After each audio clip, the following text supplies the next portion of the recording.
इस 25 वर्ष का अमृतकाल के लिए जब हम चर्चा करते हैं तब मैं जानता हूं चुनौतियां अनेक है, मर्यादाएं अनेक है, मुसीबतें भी है, बहुत कुछ है।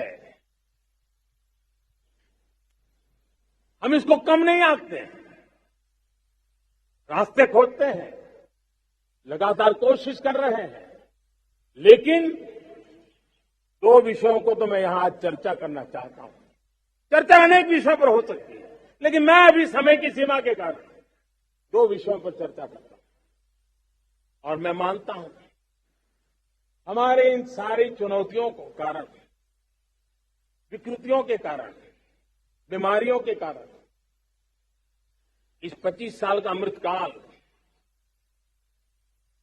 उस पर शायद अगर हमने समय रहते नहीं चेते, समय रहते समाधान नहीं किए, तो वो ये विकराल रूप ले सकते हैं। और इसलिए मैं सबकी चर्चा न करते हुए दो पर जरूर चर्चा करना चाहता हूं। एक है भ्रष्टाचार, दूसरा है भाई भतीजावाद, परिवारवाद। भारत जैसे लोकतंत्र में जहां लोग गरीबी से जूझ रहे हैं, जब एक तरफ से देखते हैं कि एक तरफ वो लोग हैं जिनके पास रहने के लिए जगह नहीं है, दूसरी पार वो तरह लोग हैं जिनको अपना चोरी किया हुआ माल रखने के लिए जगह नहीं है। ये स्थिति अच्छी नहीं है और इसलिए हमें भ्रष्टाचार के खिलाफ पूरी ताकत से लड़ना है। पिछले 8 वर्षों में डायरेक्ट बेनिफिट ट्रांसफर के द्वारा, आधार, मोबाइल, इन सारे आधुनिक व्यवस्थाओं का उपयोग करते हुए 2 लाख करोड़ रुपए जो गलत हाथों में जाते थे, उसको बचा करके देश की भलाई के लिए काम लगाने में हम सफल हुए हैं। जो लोग पिछली सरकारों में बैंकों को लूट लूट करके भाग गए, उनकी संपत्तियां जब्त कर करके वापस लाने की कोशिश कर रहे हैं। कईयों को जेलों में जीने के लिए मजबूर करके रखा हुआ है। हमारी कोशिश है जिन्होंने देश को लूटा है उनको लौटाना पड़े, वो स्थिति हम पैदा करेंगे। भाइयों बहनों,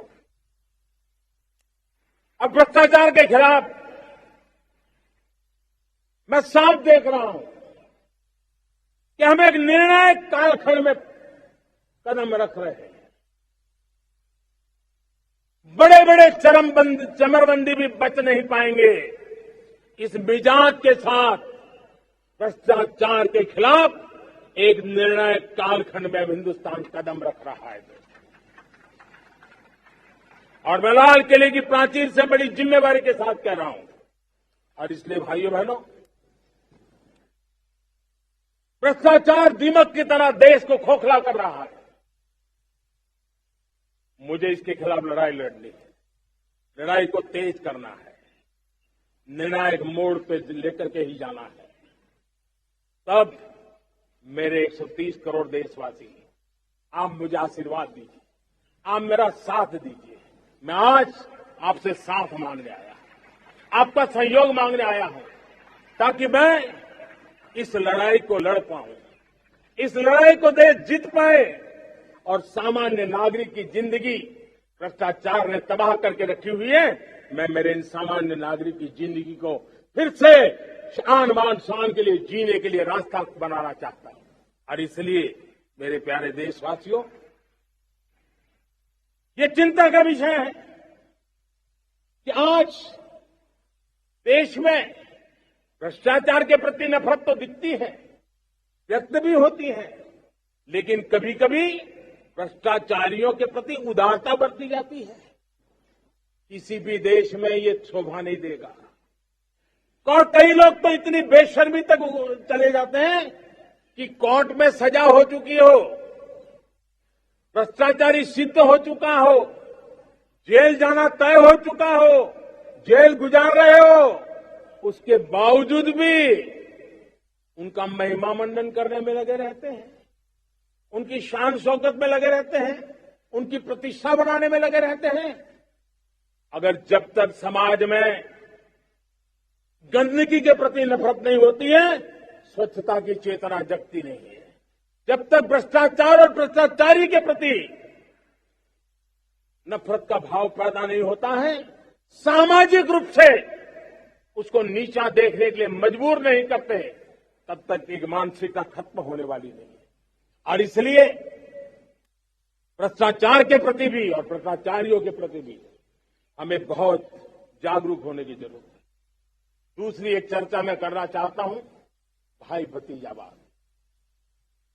और जब मैं भाई भतीजावाद, परिवारवाद की बात करता हूं तो लोगों को लगता है मैं सिर्फ राजनीतिक क्षेत्र की बात करता हूं। जी नहीं, दुर्भाग्य से राजनीतिक क्षेत्र की उस बुराई ने हिंदुस्तान की हर संस्थाओं में परिवारवाद को पोषित कर दिया है।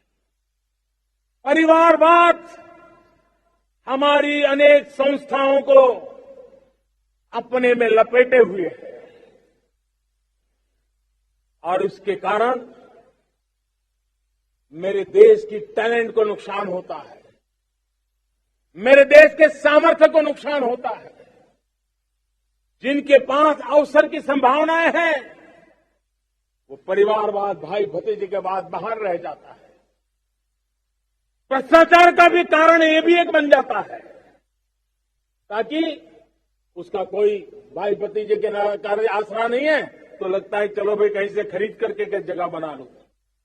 इस परिवारवाद से, भाई भतीजावाद से हमें हर संस्थाओं में एक नफरत पैदा करनी पड़ी होगी, जागरूकता पैदा करनी होगी, तब हम हमारी संस्थाओं को बचा पाएंगे।